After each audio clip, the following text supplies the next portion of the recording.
Good afternoon and welcome. My name is Greg Martin. I'm the head of the upper school, and it's my pleasure to welcome you today to today's celebration of the class of 2021. As we prepare to start today's ceremony, I would ask that you please find your seats and keep the aisleways clear. Actually, seniors, you can stay standing because we're going to do the pledge in a second.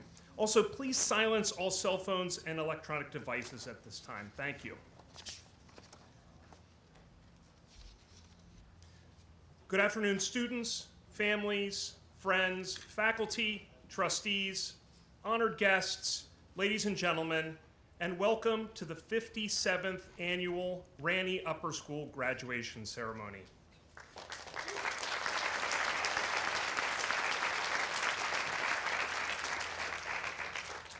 It is now my pleasure to introduce Student Council President Jillian Chandler, who will be leading us in the Pledge of Allegiance, followed by the singing of our National Anthem. We ask that you please remain standing throughout. Jillian?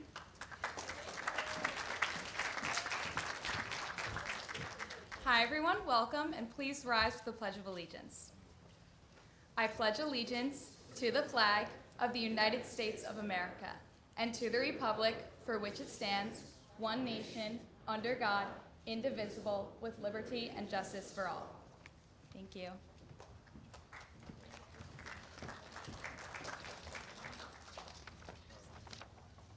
Okay, and I would like to welcome our senior members of the Upper School Chorus to join us on stage to sing the National Anthem.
Brava.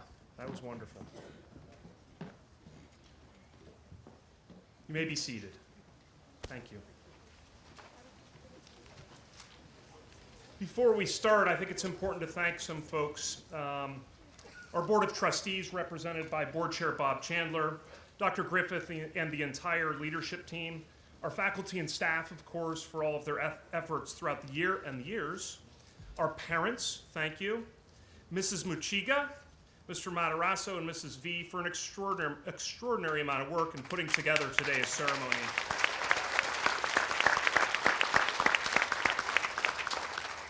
Tracy ran a prom, a fundraiser, and a graduation all in 1 week, and I think maybe just about a total of 12 hours off. So thank you, Tracy. It means a lot to us. Mr. Lendowski and the operations team for all the setup, Ms. Zavorik and Mr. Mahler, and all the extra folks supporting the tech and communication efforts to carry out an event like this. Thank you all. Most importantly, though, thank you, seniors. You've made this an incredible year for all of us on campus, and we cannot thank you enough for being who you are and for doing great things despite significant obstacles this year. Thank you, seniors.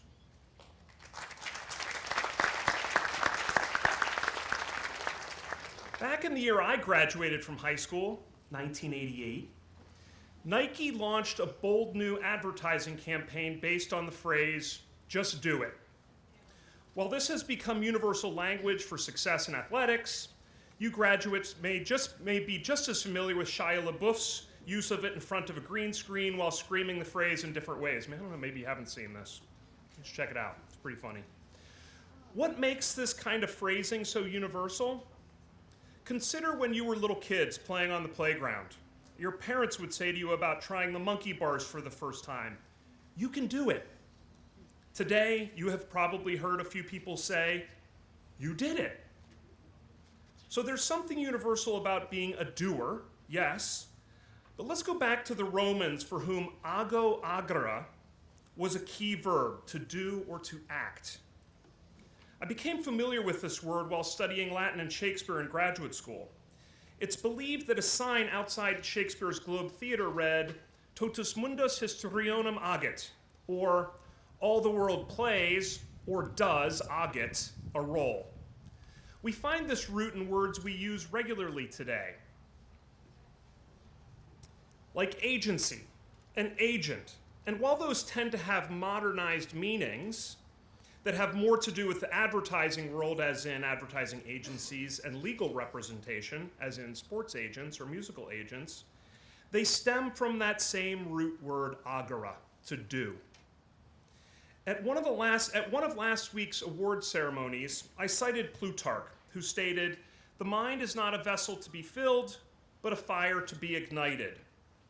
As is often the case, however, this idea is taken out of context and is really only half of his thought. He goes on to question, why would somebody warm themselves by someone else's fire if they could ignite their own? I don't want to downplay the importance of inspiring others, our faculty, staff, and coaches, and I hope all of you take great pride in inspiring others. Your math teacher may inspire you to think creatively about a calc problem in a different way. Your track coach may inspire you to achieve a new personal best time in an event. Your team captain may inspire you to be a better teammate, and your parents inspire you to be better people. Again, by citing Plutarch's question, I do not mean to imply we should not inspire others or shut ourselves off from being inspired by others, but we should indeed become true agents of our own destinies. And this is my ultimate charge to you as graduates. Just do it. Down south, when students earn a good grade on an assignment, they don't say, "I got an A." They say, "I made an A." I'd like you graduates to consider the power of words and how they imply or connote two different things. To make an A implies agency, action, and just doing it. To get an A implies that someone gave you the A, that the professor is responsible for the A, not the student. So my charge to you today is to be agents of your own lives. Whether it's your homework or joining a club soccer team in college, just do it. Whether it's giving your time and energy to a civic or philanthropic cause, just do it. Whether it's being there for a friend in need or visiting far-off countries and learning new things about other cultures, just do it. Successful people do things. They do them energetically, with purpose and earnestness, and often with lightheartedness. They don't sit around and allow others to do everything for them. They get things done. You have been blessed with a wonderful Ranny education, and you are all about to go off to great colleges and universities, and you'll have to take action. Do your homework. Do good for others. Do nice things for your friends. Today is not an ending for you at all. It is a celebration of shifting into a new gear where, having done great things here at Ranny, you'll go off and do even bigger and better things in college. Now, every good English teacher worth their salt should challenge their own ideas in their talks. So let me now backtrack for a second to explore a variation on this theme of agency, action, and getting things done. Every once in a while, because you will be doing a lot, you need to take a break. Take care of yourself and have some fun. The Italians, who are the descendants of those Romans who coined that verb ago agere, have a phrase that celebrates doing nothing. I learned this while studying Italian, and especially while traveling in Italy.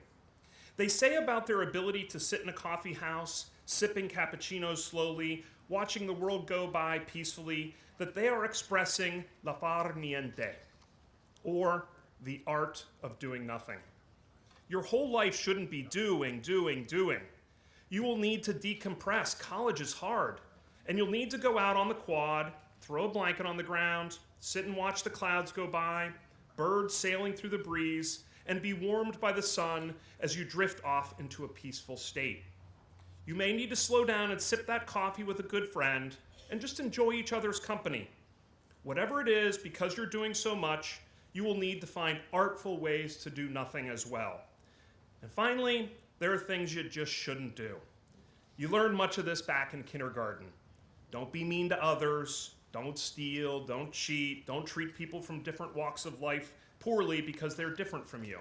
I don't want to lecture you here, I think you get the point. So in conclusion, seniors, find things over the next 4 years that will make you a better, stronger, smarter, a more giving and kind person, and just do them.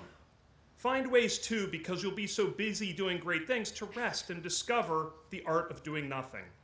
And be sure to stay good, to be good to people. Stay good people. Don't do bad things. Class of 2021, you did it. Now, just do it.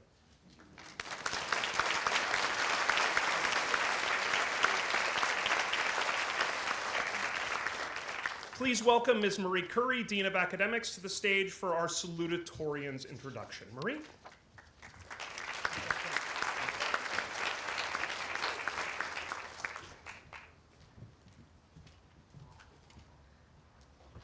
Thank you, Dr. Martin. Education is often metaphorically referred to as a journey. This year's salutatorian, Ruby Roth, has clocked quite a few miles on her educational journey, both metaphorically and physically. Moving from California to New Jersey in the fall of 2019, she then moved back to California during the pandemic lockdown. But luckily, through the magic of the internet, she was able to remain a part of the Ranney community despite being 3,000 miles away. And happily, Ruby has now added to her frequent flyer miles to be here with us in the flesh on this special day. Whether in person or virtually, Ruby has impressed her teachers with her dedication and her intellectual skills. Her commitment to working hard was evident from the start, as upon her arrival at Ranney, she immediately powered through Ms. Greenberg's AP Art History summer assignment in record time. In all her classes, Ruby was determined to deepen her understanding and skills. In AP English Language, Ms. Patient noted that Ruby was always eager to receive feedback, revise essays, and craft ever stronger arguments in her writing. In AP Economics this year, I myself spent a good many Google Meets being interrogated by Ruby about the finer points of supply and demand analysis. As is evident from the diversity of classes she's taken, Ruby's interests are wide-ranging. She's curious about art, economics, literature, psychology, philosophy, law. She's never restricted herself to just the class requirements. For example, her interest piqued by taking Mr. Felter's Philosophy Through Literature course. She embarked upon a personal quest to read more deeply about several philosophers on her own time. Finally, the great thing about Ruby is that she knows that she's not on this educational journey alone. All her teachers have remarked upon the thoughtful, substantive contributions she has made in class discussions. She loved engaging in shared exploration of big ideas with her peers. Mr. Matarazzo noted that Ruby's high level of emotional intelligence leads her to display real compassion and empathy for others, and her friends rely on her when they need support. Here at Ranney, we were fortunate to accompany Ruby for this part of her educational journey.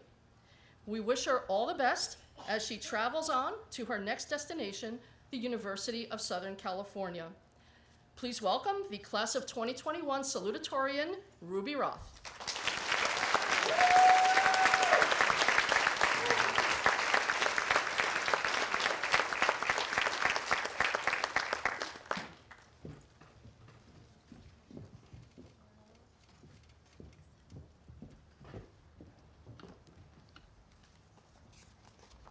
Thank you again for the lovely introduction, Ms. Curry. And good afternoon, everyone. It is an honor to be here addressing my peers today as we receive the diplomas that we have worked for so many years to acquire. I would like to start off by saying thank you.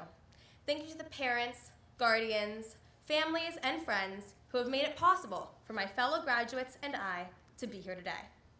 Thank you to the faculty, staff, administrators, and the Board of Trustees for your commitment and dedication to creating not only a wonderful learning environment, but a community.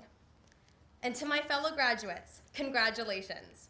I would like to say I can't believe we've made it, but I can. Each of you is ambitious, compassionate, and engaged, and it was your hard work and determination that brought you here. I joined the Randy community in 11th grade, far later than the majority of you. You see, my family has a great tradition of running away. When my mother was 7, her parents moved her from her childhood home in Freehold, New Jersey. She was placed into her family car alongside her minimal belongings and driven across the country to California. My mother remained there until I was 17. She must have thought I hadn't had enough identity-forming experiences, as she moved me from my own childhood home in Los Angeles to New Jersey. This time, however, on a plane and with more suitcases than the airline could handle. They all got lost in Newark. Running away is often viewed as a failure to face something, and I used to see it this way too. But what is forgotten here is that it also demonstrates the ability to embrace change. When you leave a place of stability, as sure as you are of what you're leaving, you are equally as unsure of what lies ahead. As we prepare for our future academic endeavors, we will each be embracing this change. We will learn from our new experiences, uncomfortable situations, and for many of us, unappealing living arrangements. We will also be entering a new educational realm. Here, we will have the opportunity to rediscover the way we learn. We will do so by taking courses that will indulge our passions as much as they inform us. Whether the course is organic chemistry or South Park and contemporary social issues, it's our approach to them that matters. Everything we learn will be to our future benefit. So do not underestimate the value of learning what might appear to be an inconsequential topic or idea. After all, if it were not for Steve Jobs taking a calligraphy class at Reed, we might only have one font on our computers. So make your education serve you, because genuine interest is the only way you're going to even remember what you learned. When I first found out that I would be moving and attending Randy, the thoughts that immediately emerged in my head were of a fresh start. You're sitting there and you're thinking of all the changes about to take place, and you think, here's an opportunity for me to be whoever I want to be. This was wrong. It was not immediately, but I later on realized that in reality, you have no clue who you want to be until you are that person. You do not want to go into a new environment overanalyzing who you are and how you want to be perceived. Your character will build itself. We will all be different 4 years from now, different in ways that we in no way can predict. But as we take these steps forward, we cannot forget how we got here. It is a privilege to attend a school like Randy, where we have small class sizes and teachers who are able to dedicate time to each student's academic and personal success. It's a privilege to have a community of parents who are able to be actively involved in the school. It's even a privilege to be able to take a variety of AP classes. Let us not take these things for granted. We must recognize this privilege. And today, we obtain a new privilege, a high school diploma. As we walk across the stage, we qualify ourselves for countless new job opportunities. Our risk of being unemployed drops significantly, and we can venture into higher education if we so choose. So today I ask you, what will you do with this privilege? Although I've spent a mere 2 years at Randy, I know what it's like to be a lifer somewhere. I spent 10 years at my elementary school. It's where I met my best friend, began forming my identity, and where I'll return in a few weeks for reunion. Like some of you might be right now, all I could think about at graduation was how ready I was to move on. While I don't speak to all of my former classmates each day, when I do, I wonder how I ever felt so ready to leave my school. There's a connection that only comes from growing up in the same place. Regardless of how little we have in common or how different our futures might look, this is something we share. And it is not something that can be replicated. What I'm saying here is don't forget to remain loyal to the people and places of your past. Remember the teachers that encouraged your dreams, and stay involved with the community that supported you. So in conclusion, we sit here today with the future in our hands. Where we go, who we become, what impact we will have on our world is up to us. Here at Ranny, we've been given the beginning of the pages are stuck together. Okay, of the tools we will need to shape not only our own lives, but the culture we live in, and the world we're going to pass down to our children when their day comes. That is a journey of life. I wish you all to be safe on the road ahead and happy travels. Thank you and congratulations.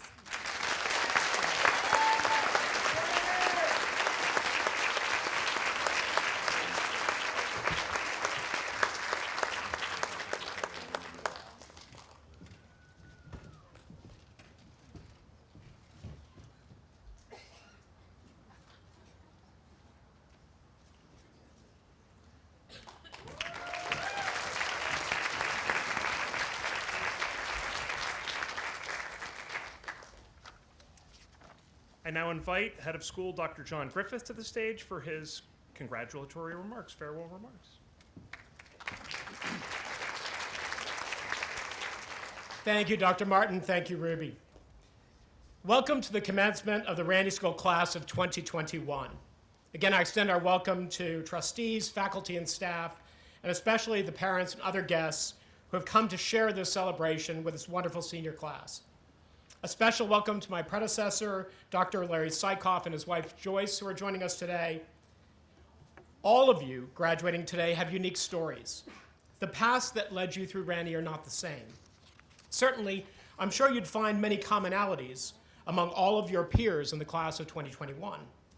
This class excelled in academics, athletics, art, and music. In moments like this that celebrate achievement, there's a temptation to believe that your hard work alone is the thing that got you here, which certainly isn't accurate. All around you today, there are family and friends, parents who worked hard to provide for you and support you and open doors for you. This commencement belongs as much to them as to you. But what unites you even more, and what unites you not only with your peers at Randy, but to graduating classes across the country, is the resilience and adaptability you have shown in the face of volatility and disappointment in this year of COVID-19. You have worked hard to maintain the academic and social community we prize here at Randy, even when circumstances might have conspired to break those bonds apart. Throughout the past year, I've turned more than usual to poetry. Maybe that's not surprising for an English teacher, but apparently I'm not alone in that. The fact that the inaugural poet and youth poet laureate Amanda Gorman also produced a spoken word piece for the Super Bowl shows that many of us have sought in poetry a way to express our feelings in this challenging period. Why poetry? Poetry has always been the salve and solace to us in difficult times of personal or national crisis. Walt Whitman's attempts to understand the assassination of Abraham Lincoln, or poet Billy Collins' ode on 9/11. Poetry helps us to see clearly and feel deeply. A friend of mine from Nashville, a writer, Margaret, recently did a piece in the New York Times entitled, "Thank God for the Poets." She writes of the resurgence of interest in poetry this year. Many Americans, she writes, probably a vast majority of Americans, feel that they can get along just fine without poetry. But tragedy, a breakup, a cancer diagnosis, a sudden death can change their minds about that, if only because the struggle to find words for something so huge and so devastating can be overwhelming. The pace of poetry is another reason we read it in times like these. As Billy Collins attests, one of the most basic pleasures of poetry is the way it slows us down.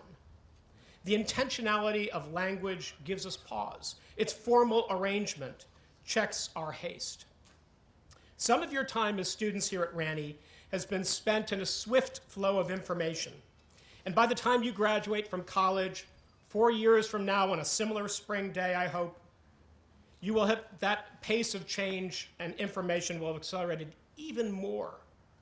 The danger is that this haste causes us to lose sight of the real life around us.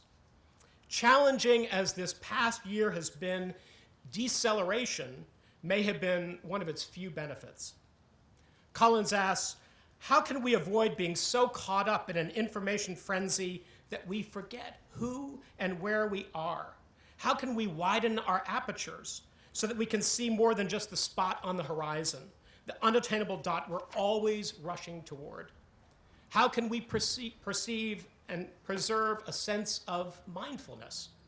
Collins' answer, of course, is poetry. I acknowledge I'm now repeating Ruby's charge to say thank you. As Randy graduates, you should certainly feel gratitude for the abundance of things and privileges that you enjoy. Given all that we have collectively endured this year, though, the gratitude that we can think about perhaps today and beyond is a more fundamental form of gratitude, an existential gratitude, if you will, that can be felt by anyone. I mean the gratitude for life itself. The vibrant breaths we experience every moment of the day are easy to take for granted. As human beings, we stand in the middle of our own existence by definition, and therefore we can't always get out of ourselves to see it as a gift that we possess.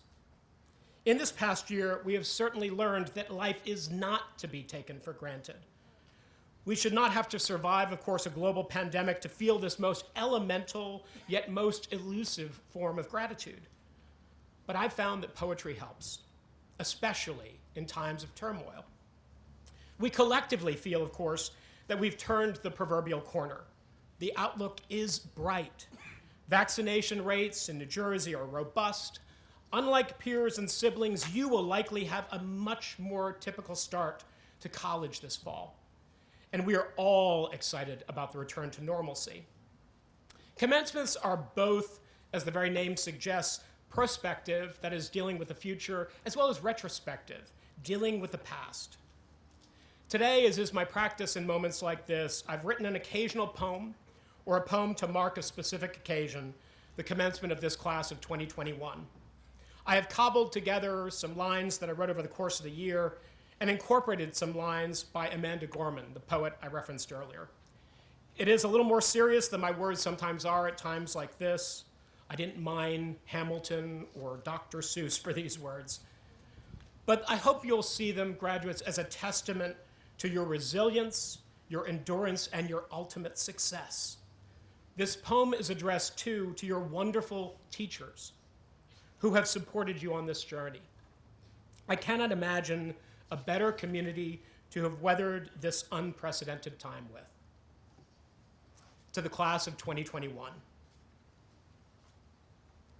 There is a poem for this moment, for this place, for this class, the sediment of norms and notions that have been suspended, the activities, plans, the goals upended by protocols now seeming endemic, the losses of this interminable pandemic, the safety checks, the Google classes, the quarantines you've weathered and witnessed, the trips deferred or oceans never crossed, the Maymester's games or concerts lost, as if you fell through the looking glass, careened down a rabbit hole, slipped into a magic wardrobe, and passed through to the other side into the woods, where animals talk and danger lurks and nothing works as it did before.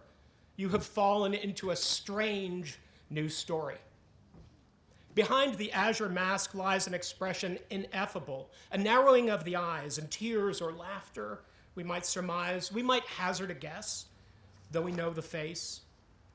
Even in the quiet footfalls, in one-way halls, you still hear the peals of laughter, louder calls of friends and of familiars. You redefined community.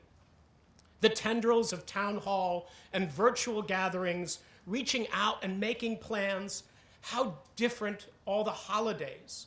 For some, the holy days, Easter, Rosh Hashanah, and Ramadan. You celebrated Diwali with just your family. Festival of lights that seemed some consolation, the challenges, the small daily privations. We moved close in words and in deeds, leaned in listening, though 6 feet in between, or several thousand miles away.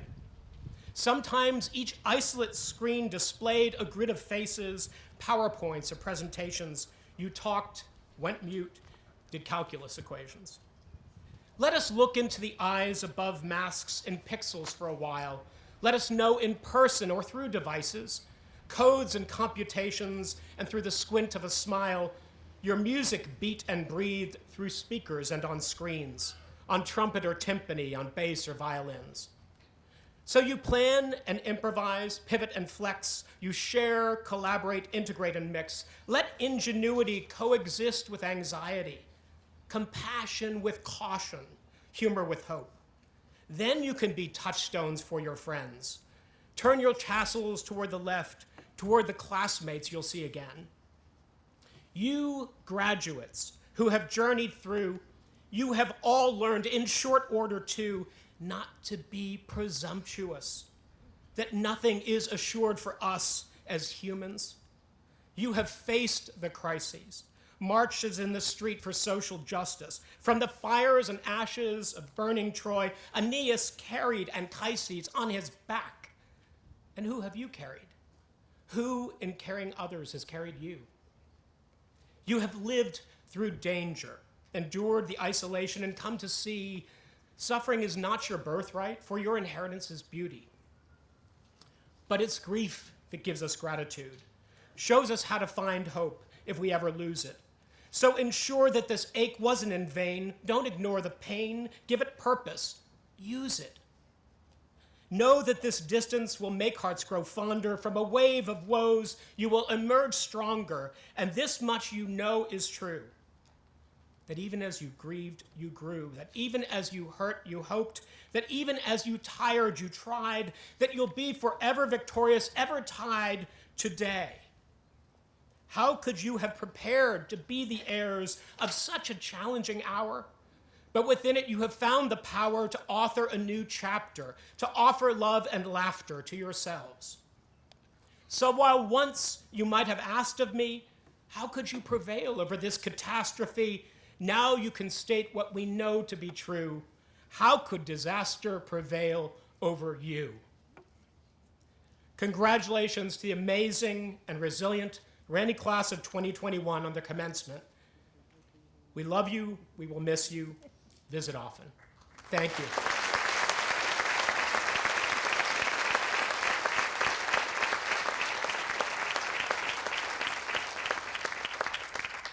I would like to welcome to the podium Ms. Erin Adler to present the first award of this afternoon, the Headmaster's Cup.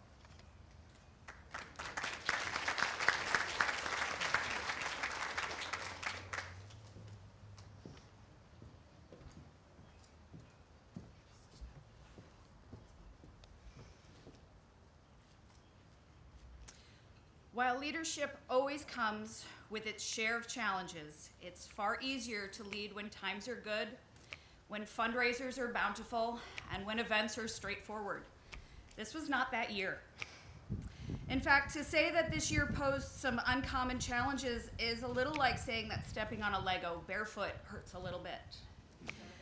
Our student leaders faced historic challenges this year, from uniting a community often separated by distance, to creating inclusivity and fostering engagement while simultaneously respecting emotional and physical needs of the whole student body. An approach that was empathetic, creative, and highly flexible was required, and today's recipient more than met that challenge. Her willingness to try new things, even if she wasn't certain they would work, became the theme of the year. Seemingly undaunted by the hurdles in her path, the phrase, "What else can we try?" became her battle cry. The courage to forge ahead when there is no clear path forward is not for the faint of heart. And today's recipient wins the award for courage displayed this year. Leading compassionately and guided by purpose, this student understands what it means to lead by example and appreciated the value of simply showing up for her peers. As Ms. Patient said, a true leader shows up at the events they sponsor, even if they're virtual, even if their friends are blowing things off because of senioritis, even if it means they're the only senior in a room full of sophomores and juniors playing musical chairs. Like the true leader she is, she was always there, representing the student body to her fullest. Mrs. Machiga on more than one occasion articulated what many of us have wondered this year. Can we just clone her? We're working with the science department. Dr. Brene Brown asserts that daring leadership is ultimately about serving others, not just ourselves. I can't think of a better way to describe today's recipient of the Headmaster's Cup, Ms. Jillian Chandler.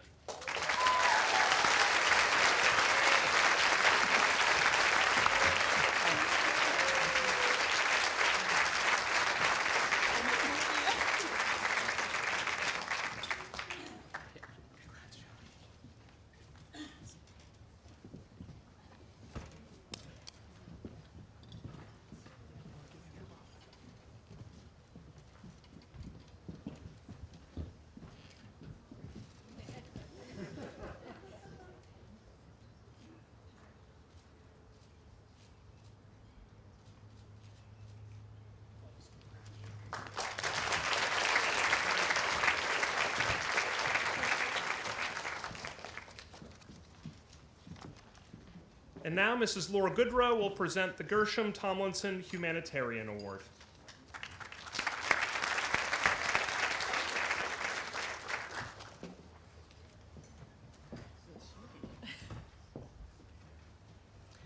Good afternoon. What a glorious day.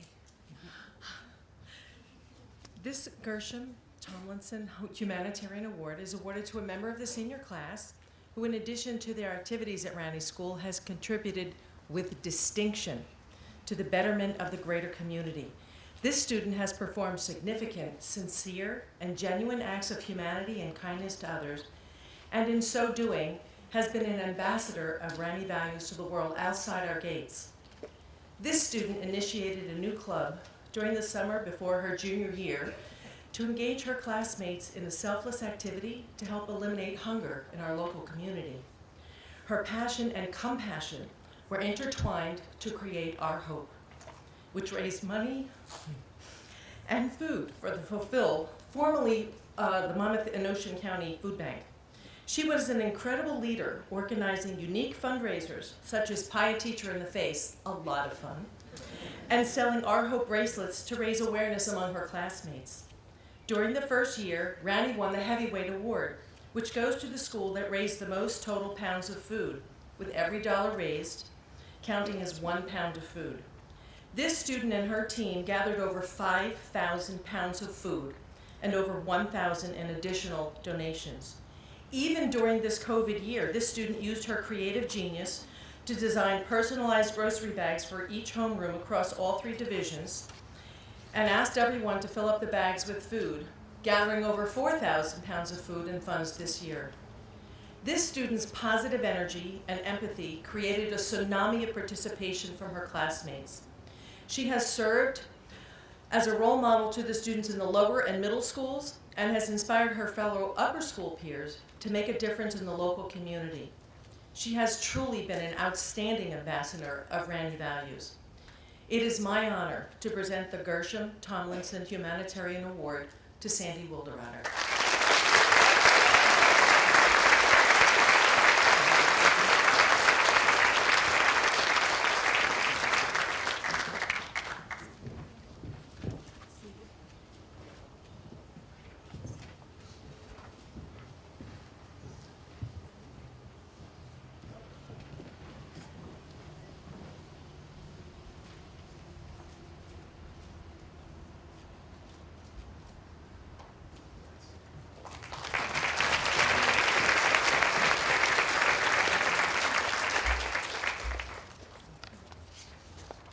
Please welcome Ms. Tara Hodson to the stage for the presentation of the Female Faculty Prize.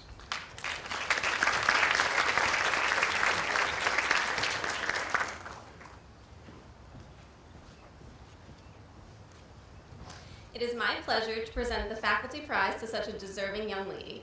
This prize is presented to a student who has an all-around desire to learn, both inside and outside the classroom, and in many different areas. This year's recipient certainly embodies that idea, as she has been an active participant across the board during her time here at Ranny. This student has challenged herself academically, taking 10 AP courses and 11 honors courses in her time as an upper school student. She completed every single computer science, robotics, and engineering course available to her, and will be graduating with the STEAM certificate. I can say from experience that this student learns to understand, not memorize, and works to apply every lesson to a real-world idea. Her biology teacher, Miss Lassa, says she is respectful and driven.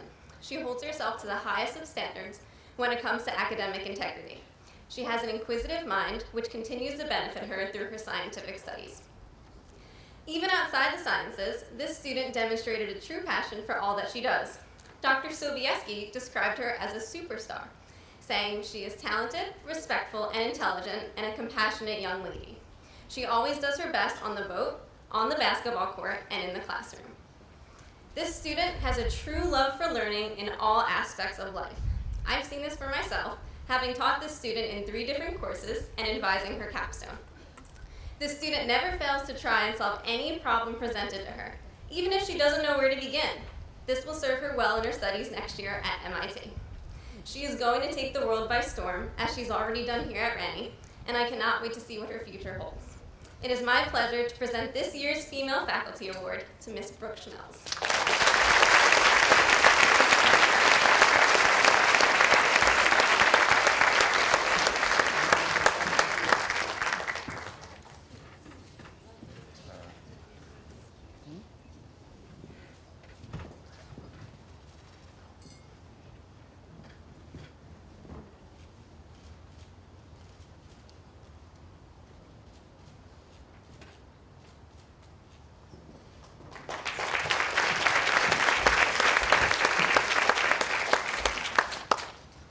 Dr. Dorothy Sobieski will now present the Male Faculty Prize.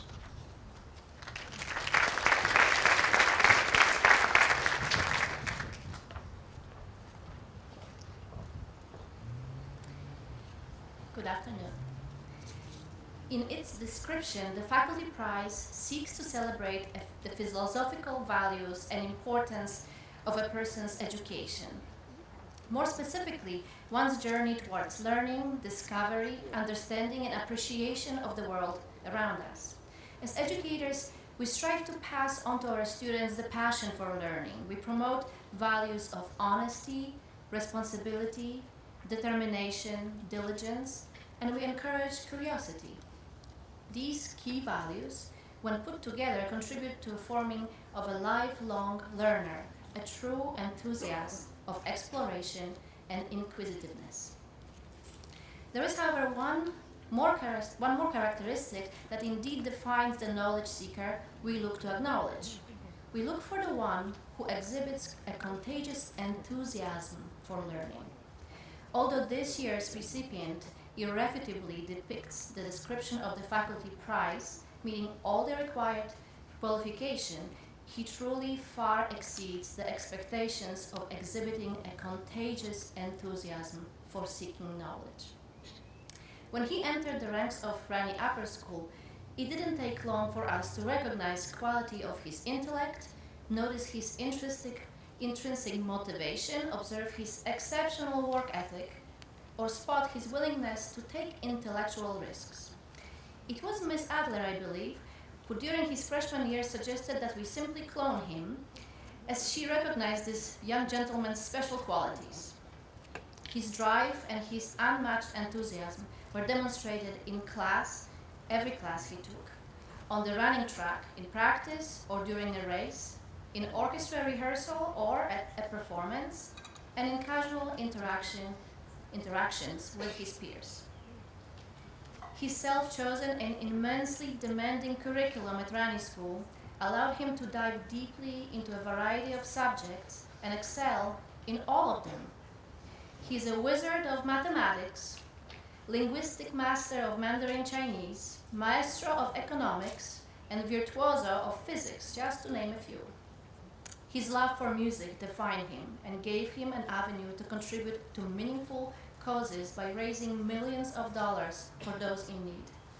His passion for running pushed him to test his body and spirit just as much as he tested his intellect in academic challenges, as he kept shaving 100th of a second at each time to reach his new personal best. A member of cum laude, numerous honor societies, clubs, activities, president of Senior Class Council, he is one of the most accomplished pure scholars in our community, an intellectual leader, and most importantly, a humble friend and teammate. It is my honor to present the 2021 Faculty Prize to the legend, the amazing Evan Waska.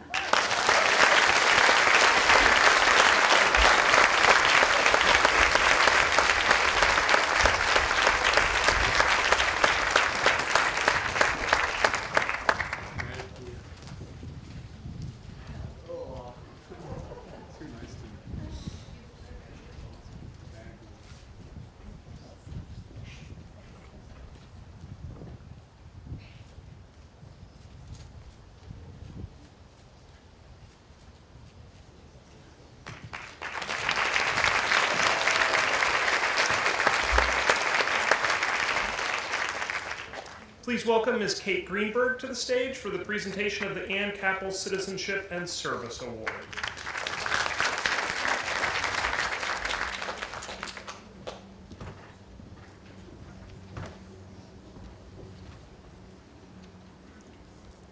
Thank you, Dr. Martin. The Ann Capel Award is not about what a student does, but about how they do it. This award is all about heart, and it takes the form of empathy, kindness, patience, and understanding, all qualities this student possesses in abundance. Examples of this student's caring for others abound.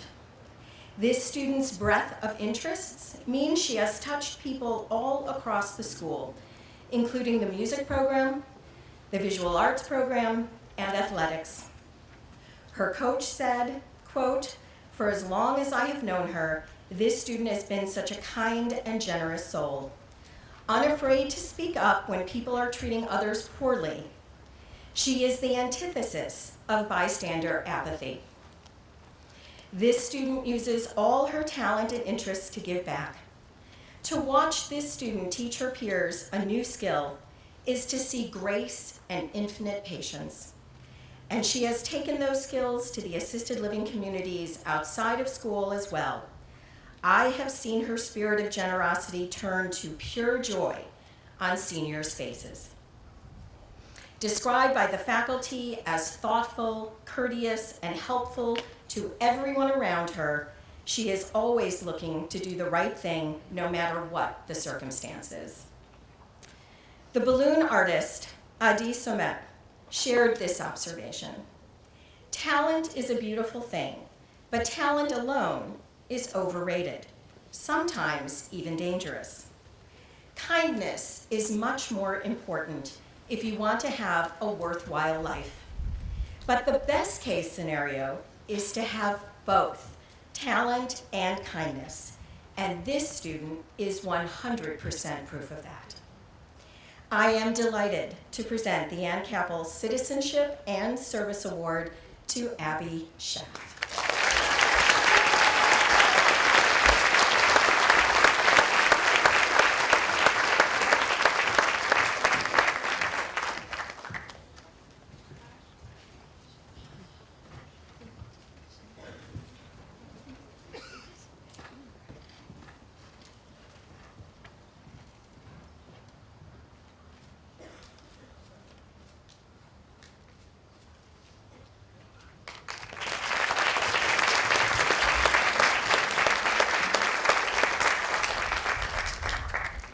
And now Ms. Adrienne Greth will join us to present the Robert Paulus Leadership and Perseverance Award.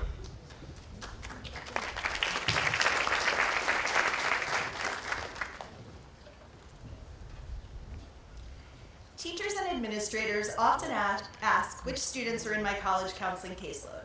Every time I mention this student, they're eager to share of her strong character, natural leadership skills, and deep passion for learning. While this person has only been a community member at Ranney for 3 years, she has certainly left an indelible mark here, as had made astounding personal and academic strides as well. She excelled in our most rigorous curriculum and actively sought out opportunities to share her love of learning with others. Her teachers attest that she is extremely introspective, asks high-level and philosophical questions, and enjoys candid conversations that lead to new understanding for herself and her peers alike. Although English is not her native tongue, she challenged herself by initiating one-on-one review sessions with her ESL teacher to practice pronunciation and vocabulary, along with taking our AP English language course senior year. When many international students returned home during the pandemic, this student made the difficult and conscious decision to stay here, away from her family, for all but the past few weeks. Throughout this arduous time, she maintained her positive spirit, sense of humor, and high academic achievement with grace and a bright smile, even under the mask, which is truly commendable. From formal leadership positions to casual conversations in the halls, this student leads by example, even when no one is watching. Her strong ethics and sound morals guide her decision-making, alongside of her passion for being a true humanitarian. She stands up for what she believes in, even when it is the unpopular opinion. She listens to others with genuine care and attentiveness because she appreciates learning from all perspectives and values diversity of thought. She goes above and beyond in everything she does while still maintaining her modesty. It is my distinct privilege to present the Robert Paulus Leadership and Perseverance Award to Sichi Emerald Lua.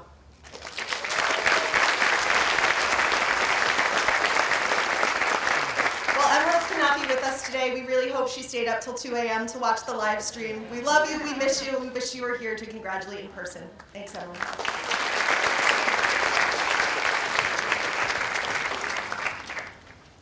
Thank you, Adriana. Mr. Tom Brinkerhoff will now present the Margaret Mann Award.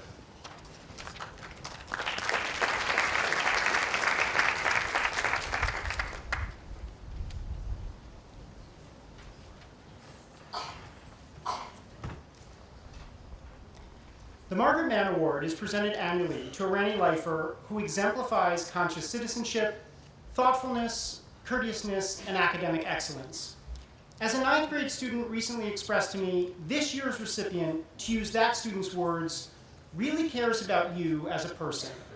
Feeling a bit nervous and anxious about starting high school, this student noted several times that this year's recipient would always stop when their paths crossed on campus and ask her how she was doing. As the student excitedly expressed to me, those brief encounters made your day just a little brighter. This year's recipient worked tirelessly to ensure, in a most abnormal year, all divisions at Rani were appropriately included and represented in this year's yearbook. Breaking from tradition, this year's recipient advocated creating every yearbook page from scratch, rather than use templates, because, as she likes to underscore, the book represents what we value and the uniqueness of our community. For this student, documenting the school year at Rani in this historically different year was not a task, but a mission. In carrying out that work, this year's recipient displayed remarkable humility, enthusiasm, and leadership, consistently thinking about how she could improve and how she could best support other students working on the project. Just like she has done at Rani, this student will continue to make the days of her new community at Northeastern just a little brighter. Congratulations to this year's recipient of the Margaret Mann Award, Anna Chandler.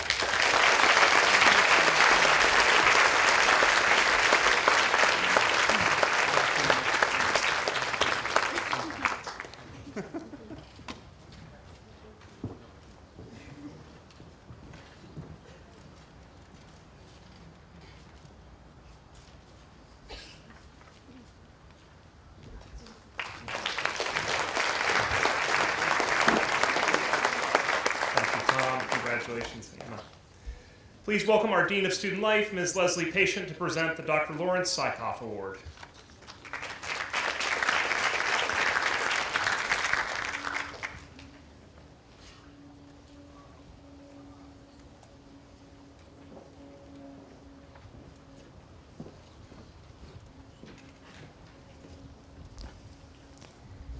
David Epstein's recent self-help book, Range, makes a compelling case that those people who appear to be dabblers in a wide range of interests and experiences actually have an advantage over specialists.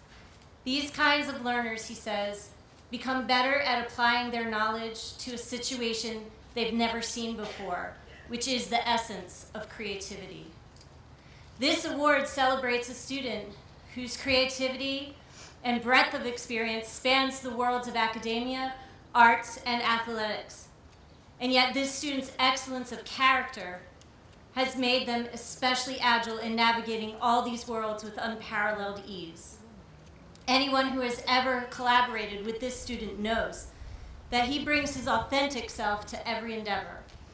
This means the same determination seen on the soccer field translates to determination in the AP Calculus classroom, that the same perseverance in orchestra showed in researching, writing, and presenting a stellar capstone presentation. This student's humility evolved into mature wisdom whenever he spoke with freshmen as a peer leader or with students during Judicial Review Board hearings. No matter the field or challenge, this student has always figuratively and literally hit it out of the park. It is with greatest pleasure that I announce this year's winner of the Lawrence S. Sykoff Award, Devin Botnikar.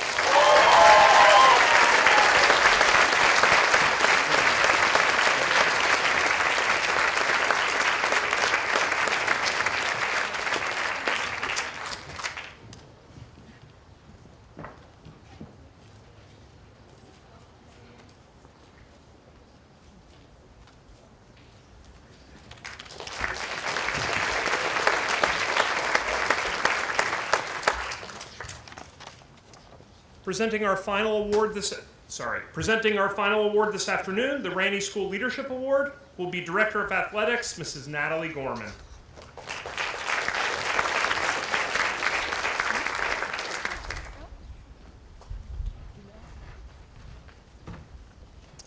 Thank you.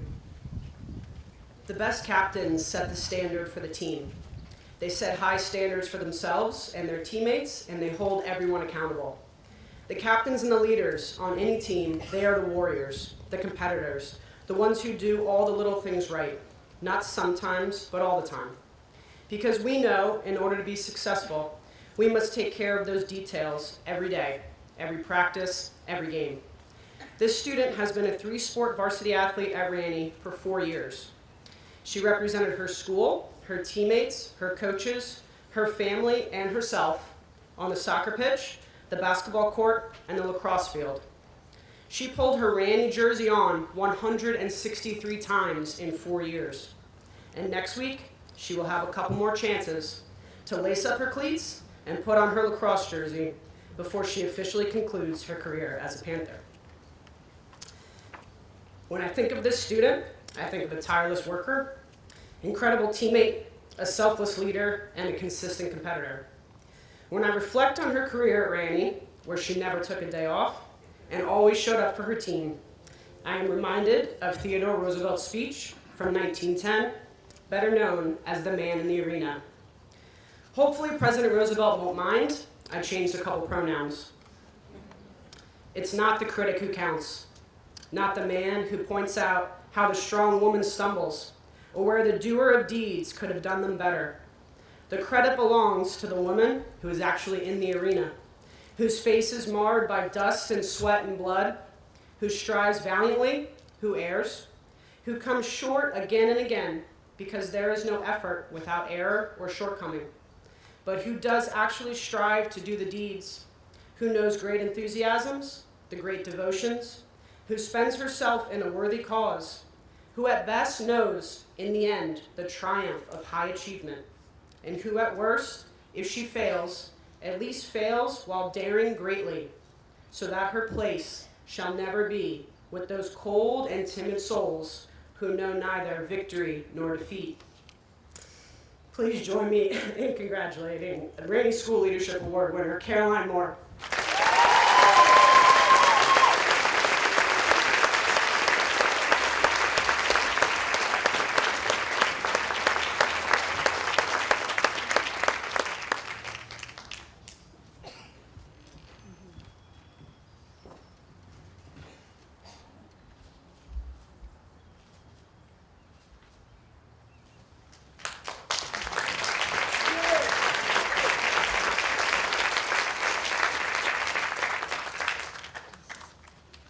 A change in the program. We have a special guest joining us this afternoon to introduce this year's valedictorian. I welcome Headmaster Emeritus, Dr. Lauren Sykoff, to the podium.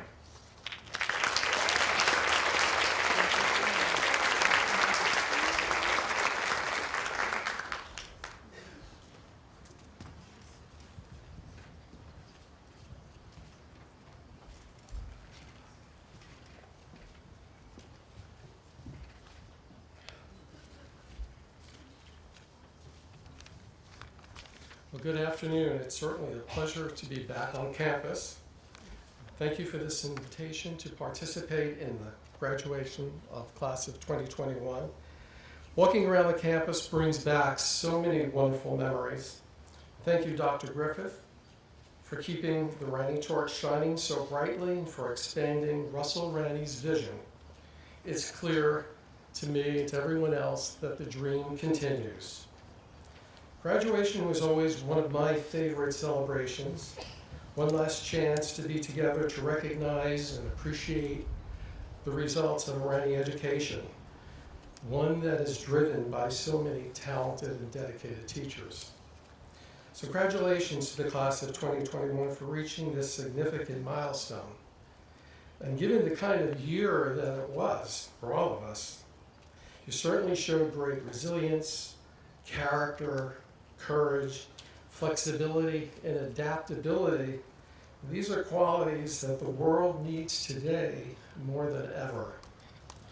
Much of you have become what you started right here at Ranney, and the world awaits your leadership and your contribution.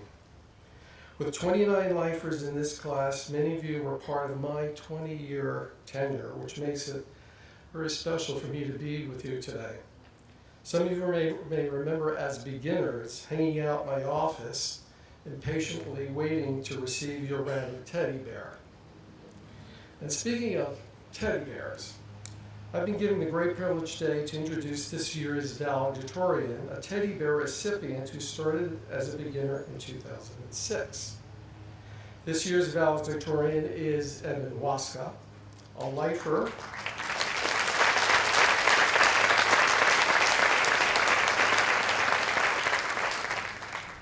who still has his Ranney teddy bear. Although rumor has it that I think he stopped carrying it around with him. And just as a quick footnote, it wasn't always a Ranney teddy bear. It used to be the doll used to be a little Ranney panther. But when I showed the panther with white whiskers and fangs and aggressive eyes to the 3-year-olds, they were all crying in my office. So we switched over to more soothing, calming teddy bear. Distilling Evan's 15 years of achievements into 1 minute is not an easy task. An accomplished student, an athlete, a musician, a mathematician, a linguist, a team leader, community advocate, Evan's list of credentials is simply awesome.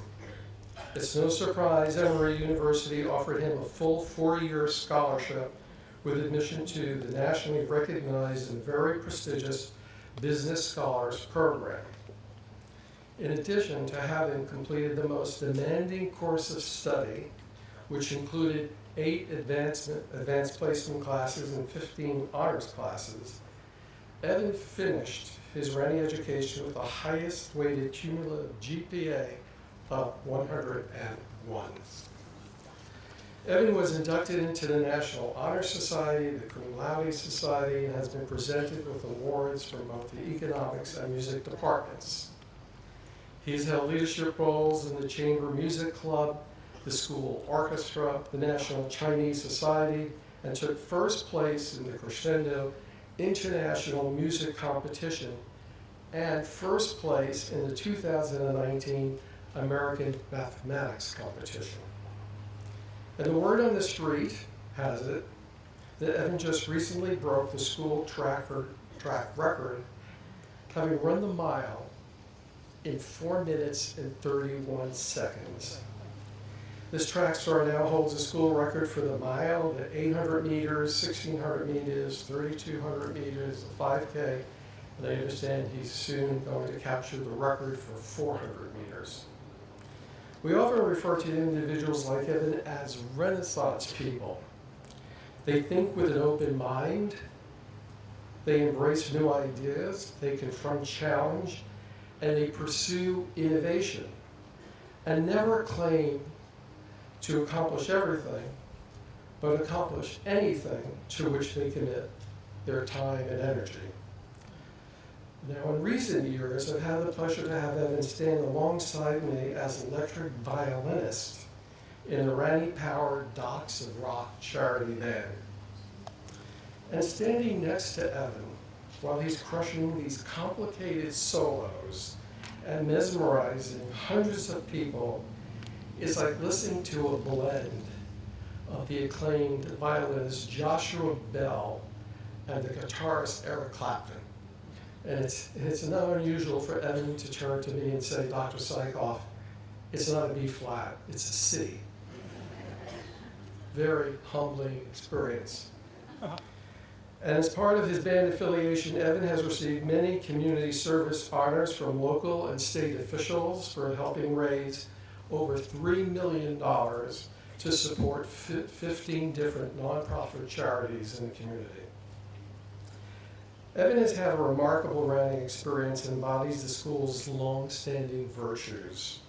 He, like his classmates, have what we were often referred to as enduring values, or as David Brooks says in his book, The Road to Character, eulogy values, such as knowledge, vision, and honor. I'm certain Evan's remarks will confirm the true value of the Rani experience, a journey that instills profound character and prepares students for college, career, and life success. Please join me in a spirited Rani welcome for Evan Wasko.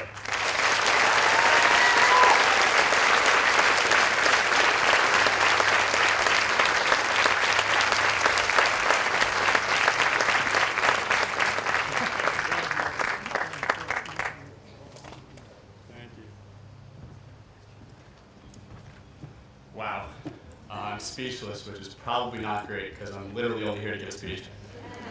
But Dr. Sykoff, you are really an inspiration to me, so it's very, very meaningful to have you introduce me. It's wonderful.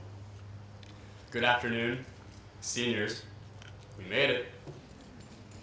On behalf of the senior class, I would like to thank the people who make Rani School such a wonderful place.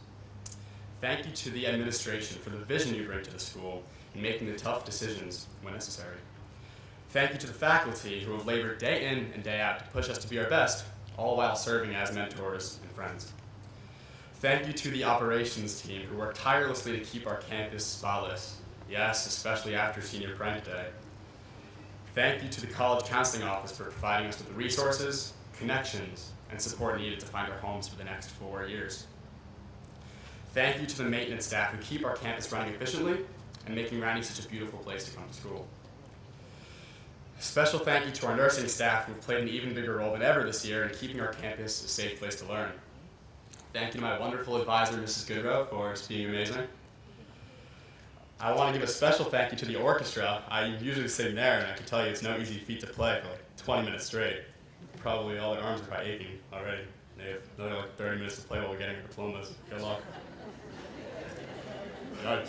Wouldn't want to be done right now. Special thank you to the families for your continuous support, sacrifice, and dedication to ensuring we receive the best possible education at Rani School. Finally, I would like to give a special thank you to my own family and friends who have molded me to the person I am today. Words really cannot express my gratitude for your impacts in my life.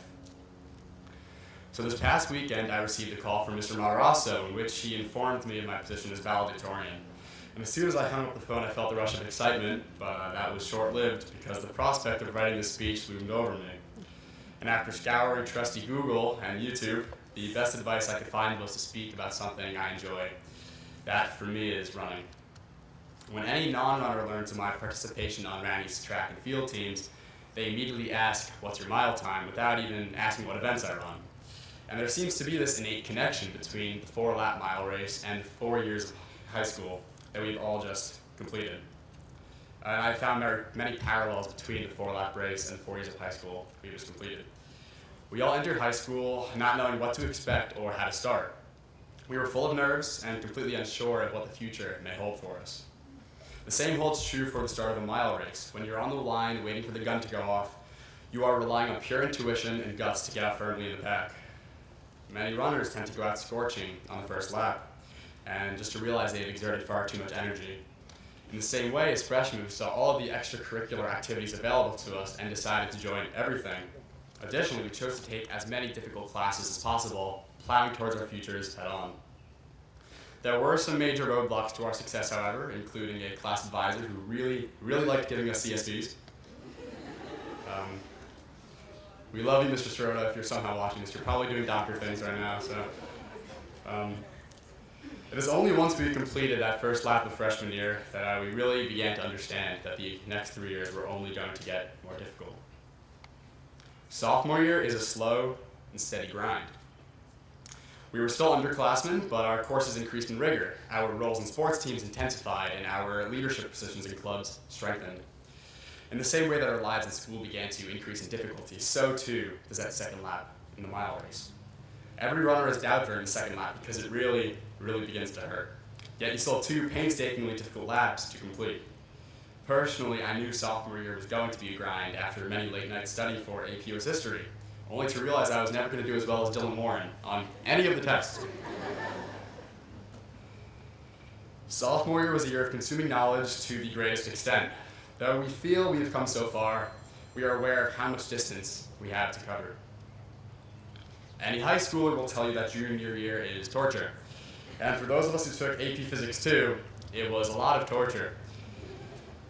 This is perhaps the most difficult year in terms of workload and increased responsibility. And every coach will tell you that the third lap is the most difficult lap in a mile race. Athletes who push through the third lap set themselves up for success later in the race. So in many ways, that third lap and junior year are a time of self-discovery. This is a time when you search within yourself and see what you can bring to the table. Personally, I define my success junior year by my ability to master Mr. Coots' pencil spin. I brought a pencil. If I mess this up, I promise, Mr. Coots, I learned other things in your class.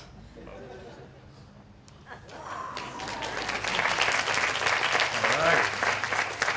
The amount of dedication that took to learn that is far more than any AP class I've ever taken. I promise you that. Before you know it, you realize there's only 1 lap left in our mile race. As you go into your 4th lap, you are struck by an overwhelming desire to close out the race quickly and get to that finish line. Yet your body aches from 3 consecutive laps of pushing. You feel the strength of this unmistakable source of lethargy, senioritis. Everybody is faced with this roadblock. However, as you often hear coaches say, only the strong ones can push through that wall and kick to the end. This is not as much of a physical incapability as it is a mental roadblock. In many ways, you learn new things about yourself senior year, as it is also a time of self-discovery. For me, I learned that I have actually been mispronouncing my last name wrong my entire life. Apparently, it's pronounced Waskerator. Thank you to Miss Curry for the epiphany. She called me that every day.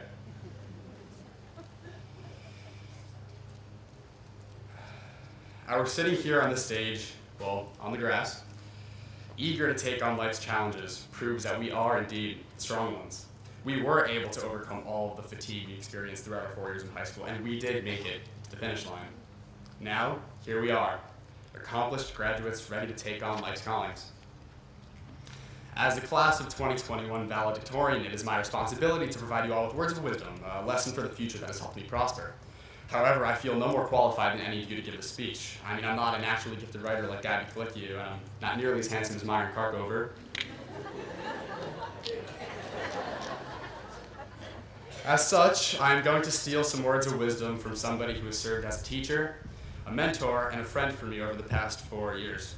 Although she might not know it, Mrs. Hodson, formerly Miss Nealon, and to me, Coach Hodson, gave me the most valuable piece of advice I have ever received.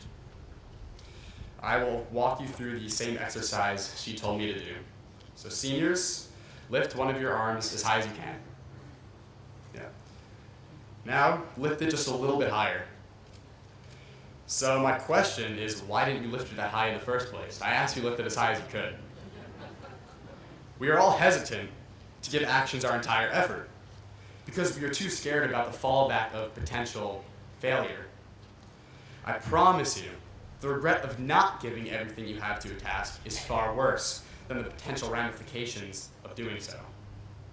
Take this advice with you wherever you go and give yourself that chance to prosper. As we close out our mile races, we must acknowledge that our running journey is far from complete. See, high school was a mile race with a defined path, beautifully painted lanes, and a clear direction to follow. This new race we are all entering into, the race of life, is completely different. If high school was a mile race, we are all entering into the marathon of life, in which we get to choose our own directions. As you run through this race, I implore you that you never forget Mrs. Hodson's advice. Don't be afraid of lifting that arm up as high as you can, because I promise you it will lead you to a successful life. As one of my favorite runners, Eliud Kipchoge, said, only the disciplined ones in life are free. If you are undisciplined, you are a slave to your moods and passions. If I may add one more piece of advice, don't be afraid to look around during that marathon. Runners often get tunnel vision and they can only see what is directly in front of them. Please don't make this mistake. Take in what's around you and stay open-minded. Be open to new experiences and enjoy the journey of life. Congratulations, seniors. We made it.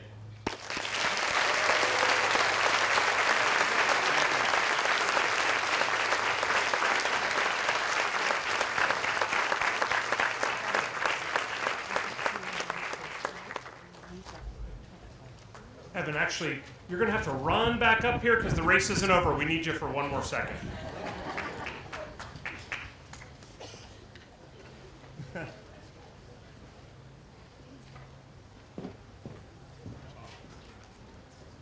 you so much. Let's get it.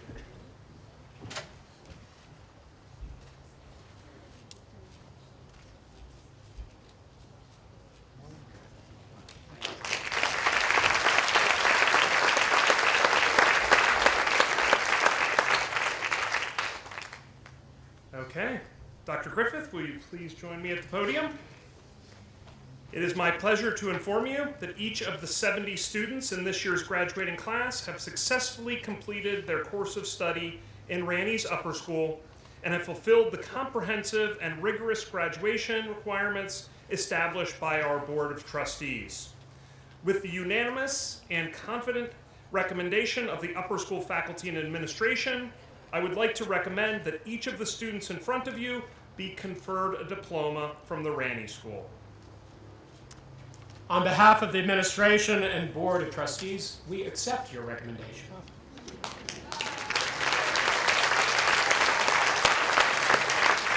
Will Mr. Matarasso please step forward to assist in the presenting of the diplomas? Members of the class of 2021, it is our honor and privilege to begin the process of conferring your diplomas. When your name is called, please come up to the stage, receive your diploma from Dr. Griffith, and accept the congratulations of our board chairman, Mr. Bob Chandler. Let me note that it is a tradition at Ranny School that whenever the child of a current or past member of the Board of Trustees or a current or past Parents Association president, we offer that parent the opportunity to assist with the conferring of the diploma. This year, we will invite Jennifer Andiorio, a past RSPA president, as well as current trustees Ramil Bhatnagar, Bob Chandler, and Ken Moore, and past trustees Michael Jones and Scott Waska to join us on stage. Seniors, don't forget to look at the camera and smile. Let us begin.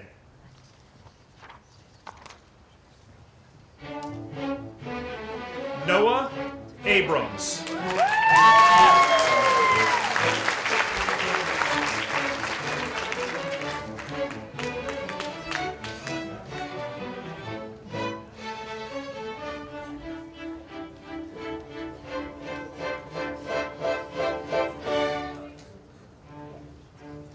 Fatima Ahmad.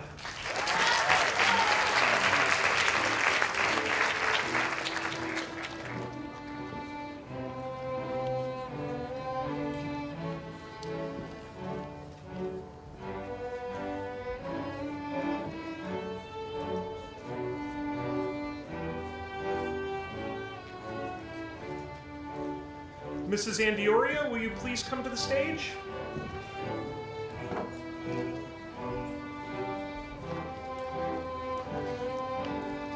Isabella Diane Andiorio.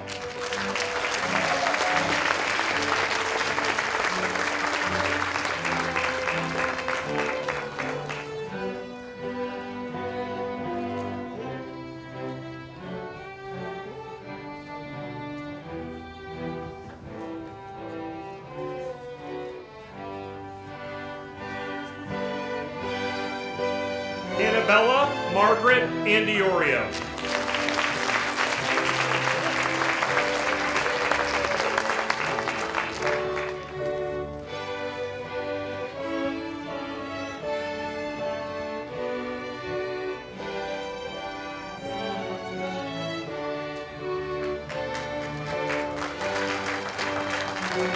Olivia Jade Batista.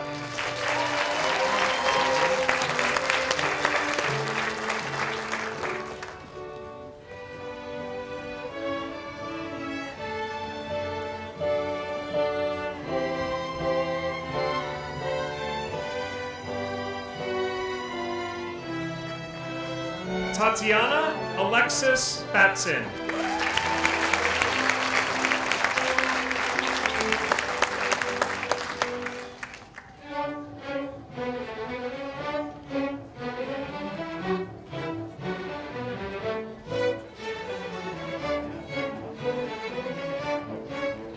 Dr. Bhatnagar, will you please come to the stage?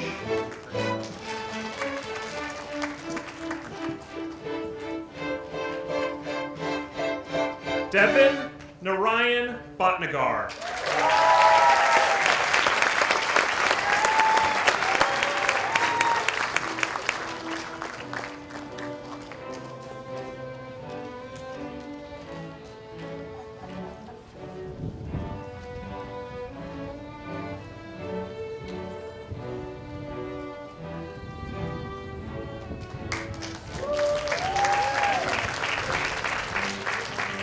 Casimir W. Boynton.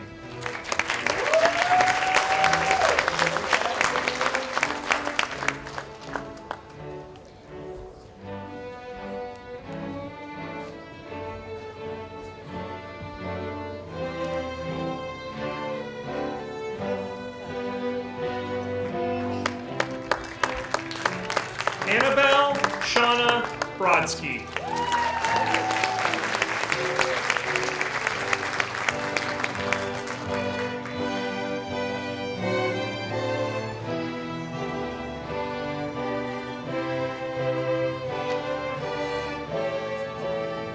Anna Claire Chalnick.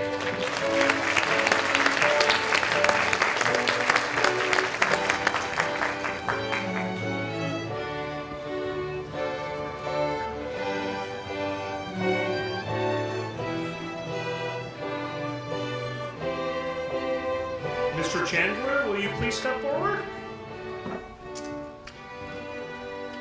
Jillian Delaney Chandler.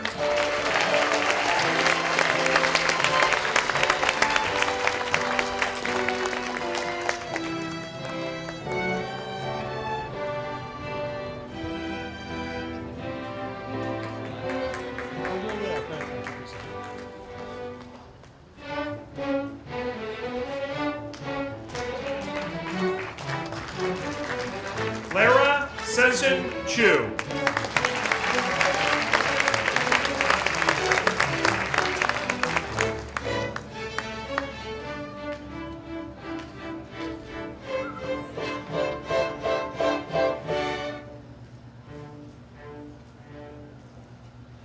Carolyn Fillinger Coney.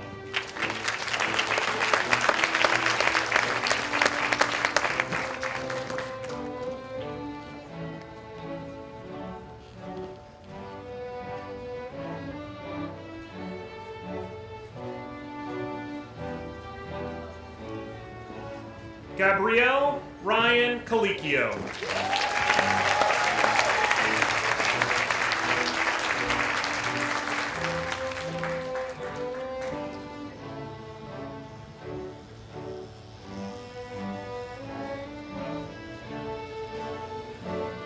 Brian William Day.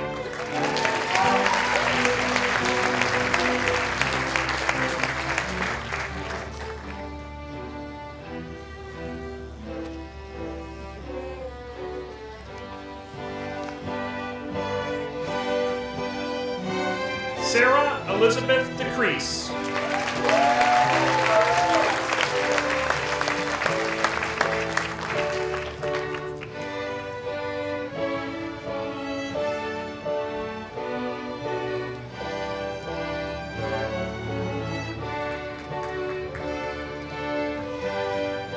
Saxon Mark Dinowitz.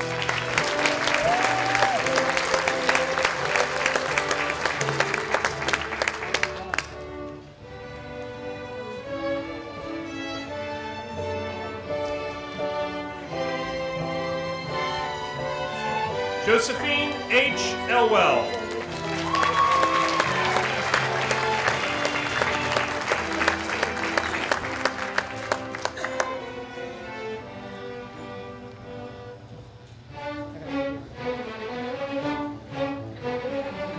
Johnny Nicholas Feng.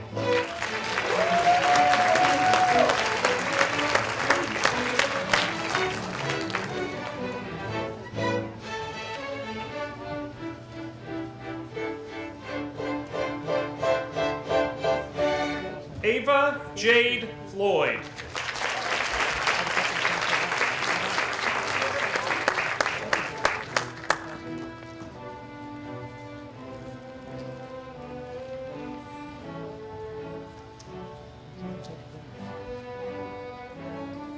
Gabrielle F. Goldworth.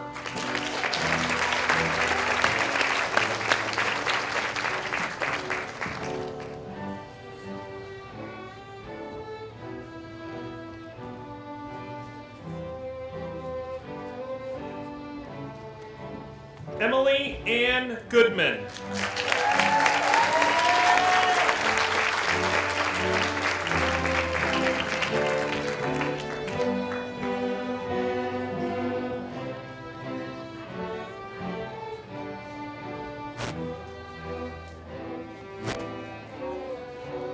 Megna A. Gottapalli.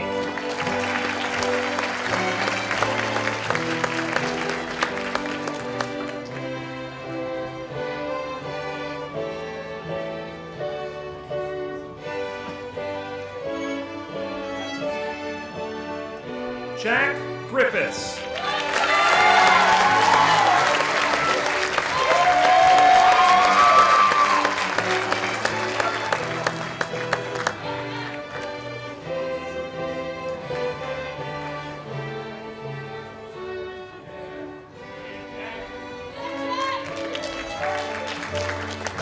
Claire Eva Haas.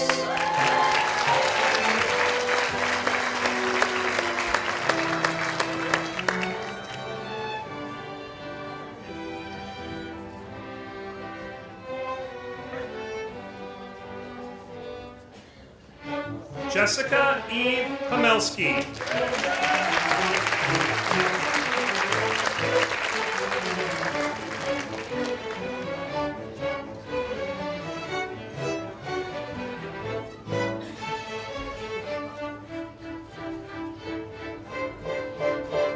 Gina Hanna.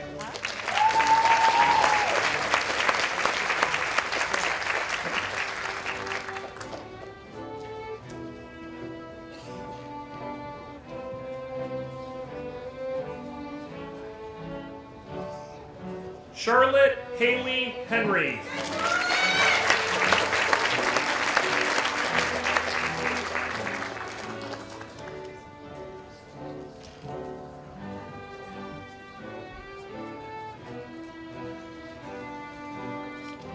Dr. Jones, will you please come to the stage?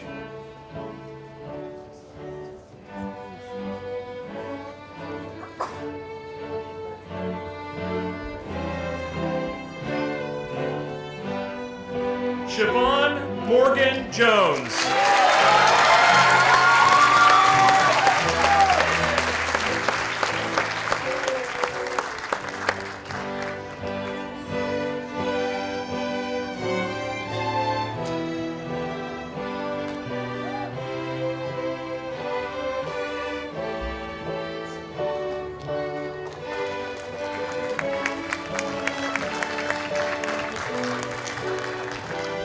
Myron Nathaniel Carcover.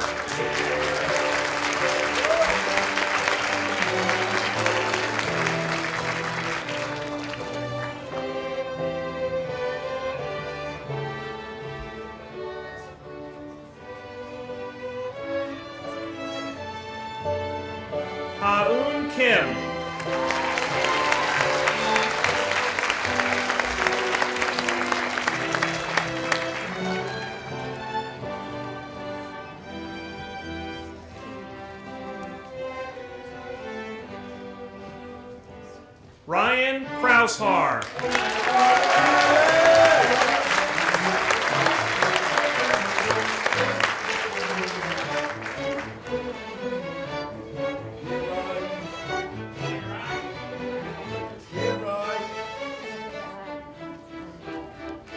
John Frank Leventhal.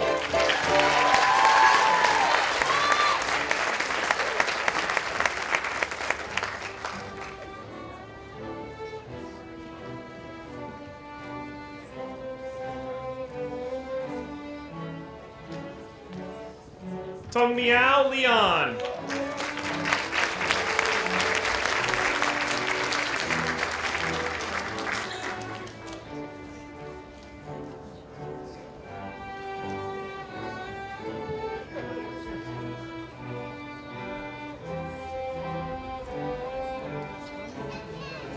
Zheng Lin in absentia.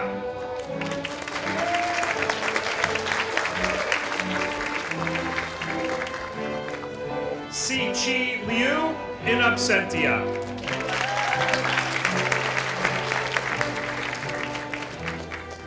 Alyssa Marie Lopez.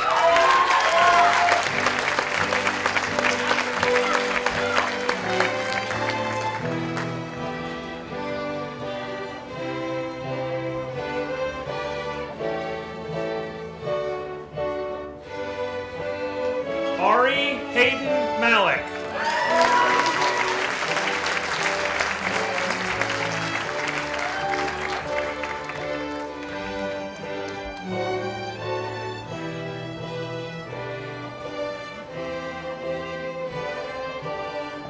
Hannah Kelly McKay.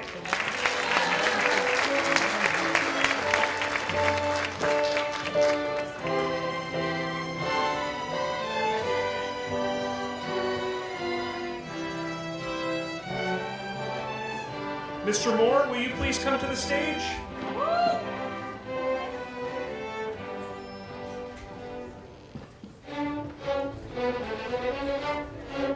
Caroline Jennifer Moore.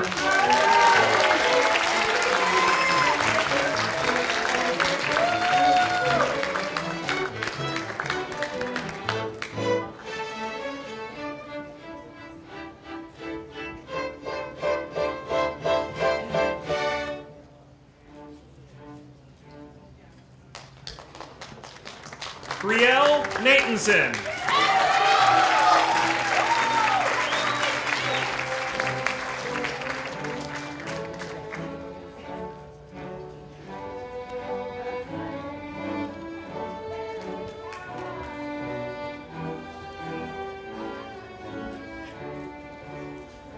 Jaron David Chu Nawi.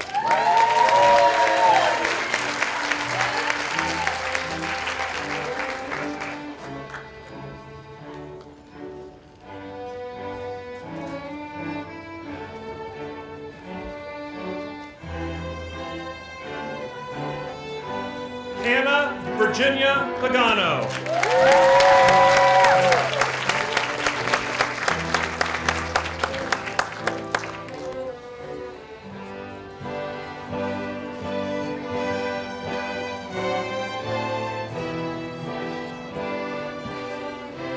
Sarah Michelle Pasquale.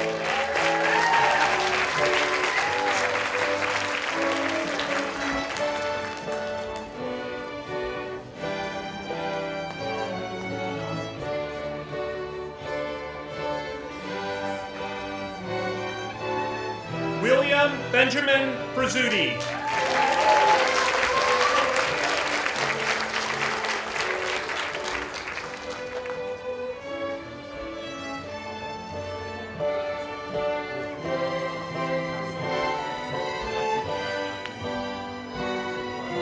Adam Joseph Rada.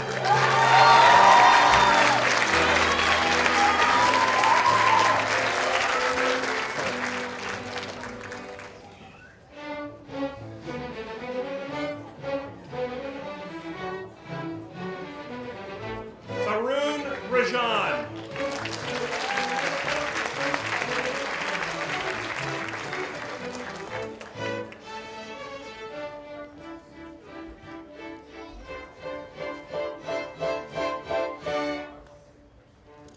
Trent Robert Redman.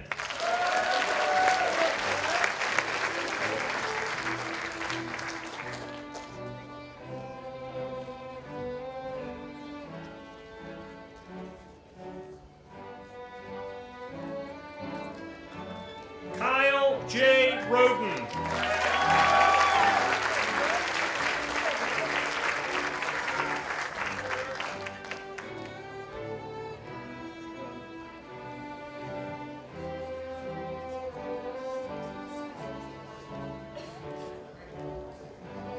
Gianna Lynn Rosado.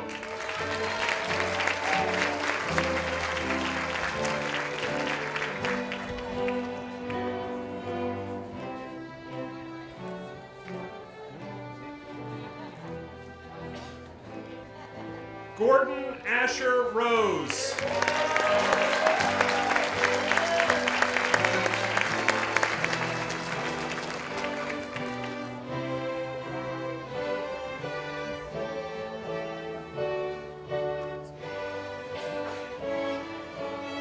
Reese Lila Rotblatt.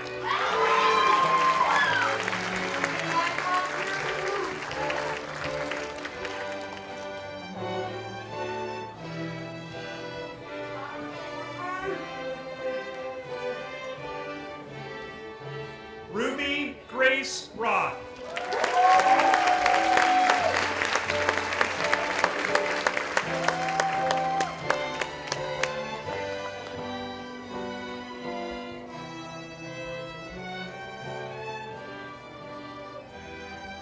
Abigail May Schaff.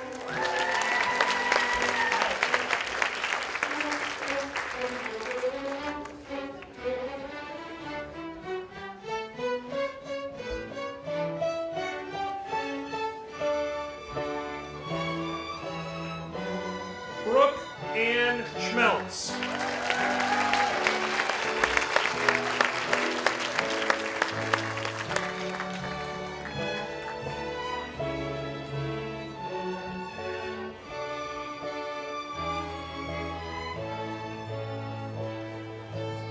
Estella Silva.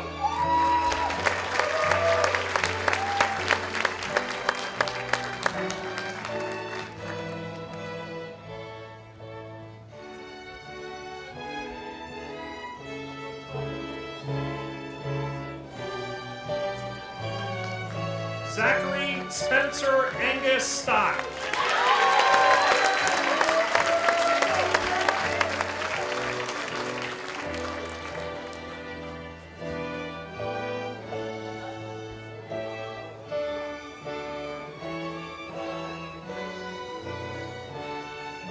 Nicholas Charles Truckley.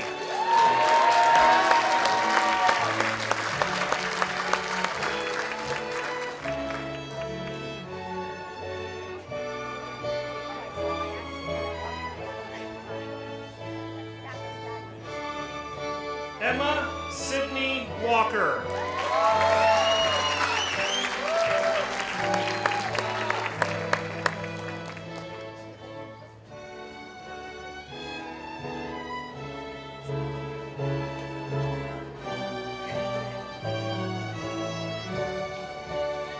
Dylan Chandrakant Warren.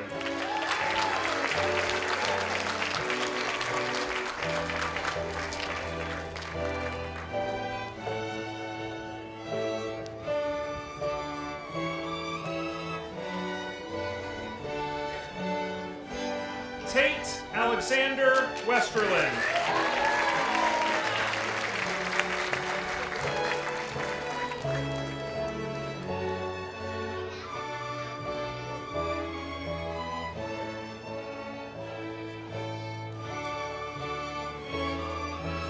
Sandy Lynn Wilderotter.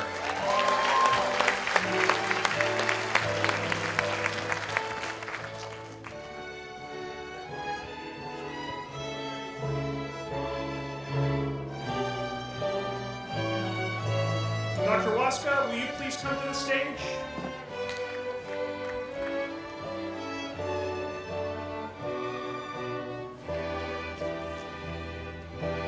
Evan Waska.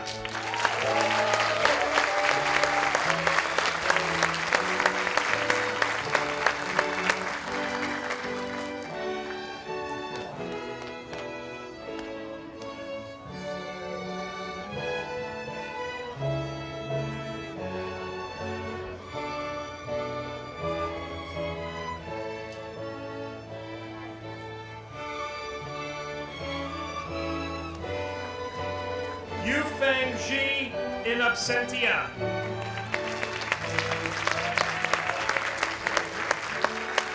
Yun King Yang in absentia.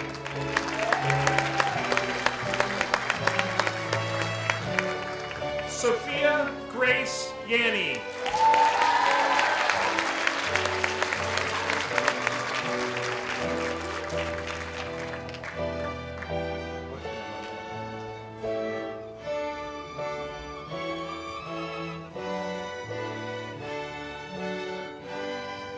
Ting Yu in absentia.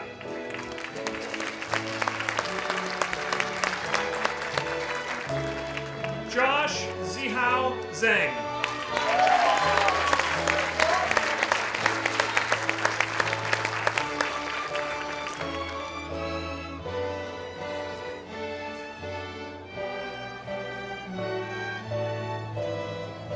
Guanyan Zhang.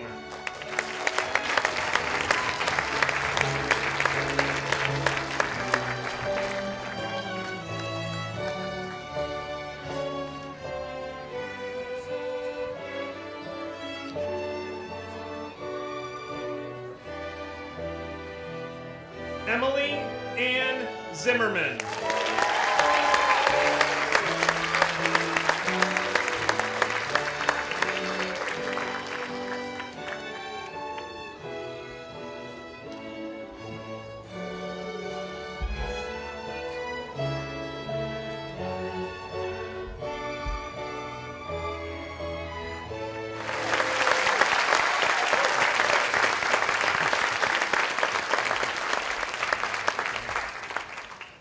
Class of 2021, please rise and move your tassels from right to left and face the audience.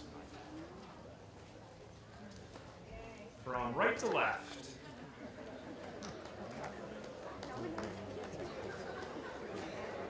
Ladies and gentlemen, I present to you, for the very first time, the graduates of Ranney School's class of 2021.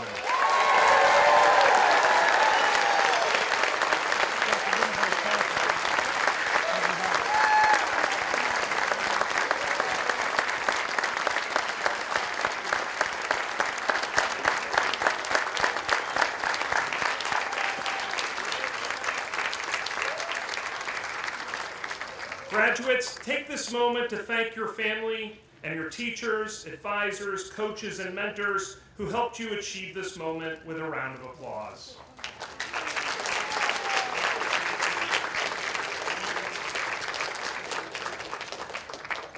And everyone may be seated.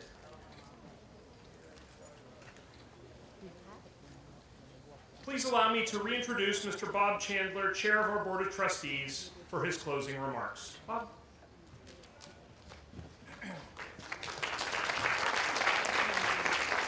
Hello there, good afternoon. I have to say that what's not on the script is the fact that we had a double rainbow, I guess, yesterday, which portended, I think, this ceremony, which is a wonderful thing to see and a way of ushering in your new moment, I hope.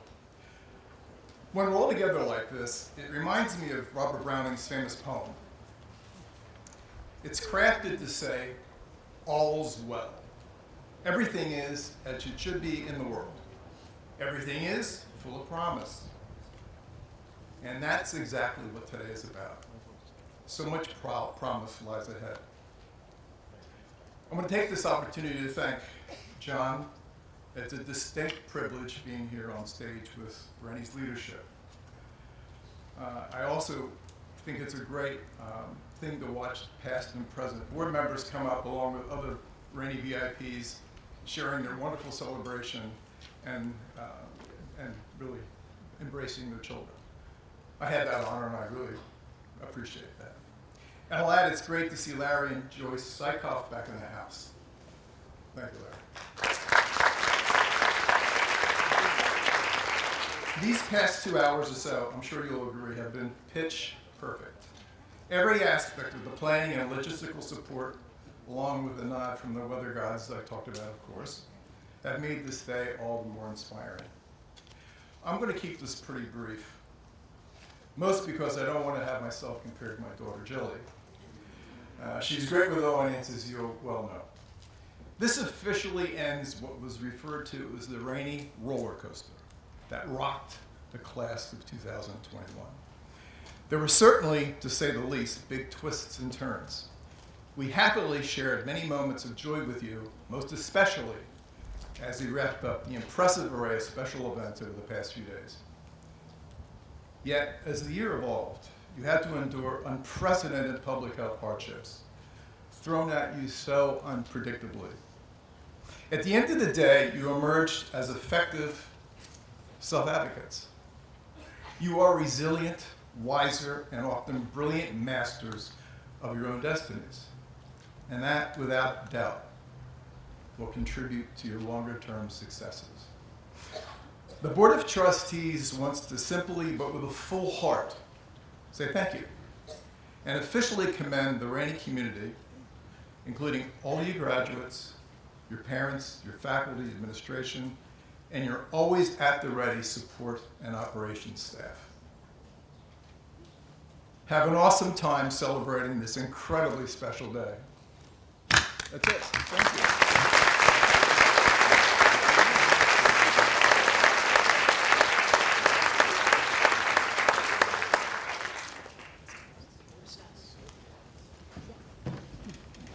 Thank you, Bob.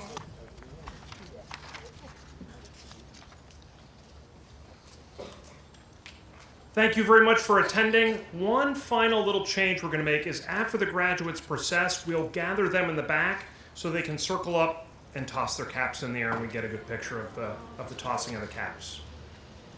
So thank you everyone for attending. Class of 2021, congratulations. Go forth and prosper. Dr. Sobieski, hit it.